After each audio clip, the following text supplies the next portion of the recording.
Hi, my name is Jun Li. I'm a geneticist in the University of Michigan. For many years, I have been studying psychiatric disorders, such as depression, bipolar disorder, and schizophrenia.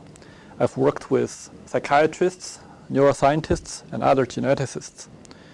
We all work in different, very specialized fields. We ask different questions. We approach the disease from different angles.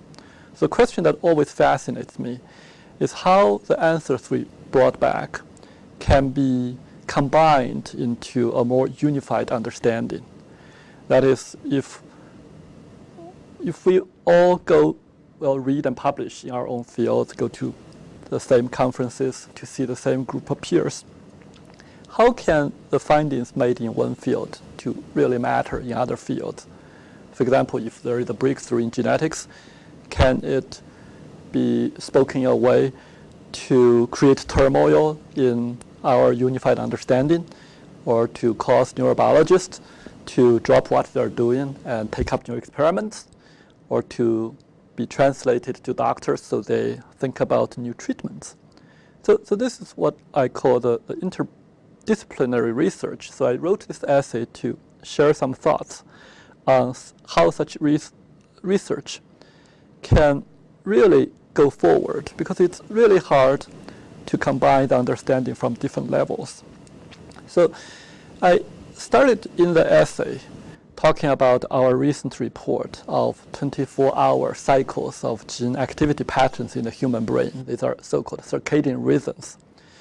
This type of research actually reminded us how the brain is such a complex machine involving many parts. It's not homogeneous at all. The organ is not like liver, for example. You can say the liver does what the liver cells do, just more of it. But the brain does much more than what neurons do. The connection matters.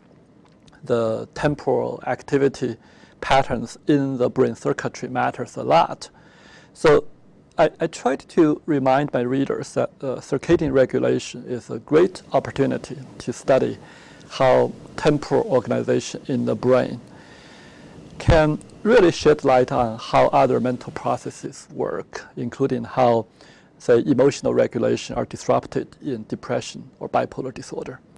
I tried to speculate on where the future growth might come from, where the impediments are, where the opportunities are to push through, and how in a very favorable system such as circadian regulation, there are still hurdles that require the right amount of data, a lot of patience, some good luck, and requires us to attract new students to join us to tackle the hardest problems head on.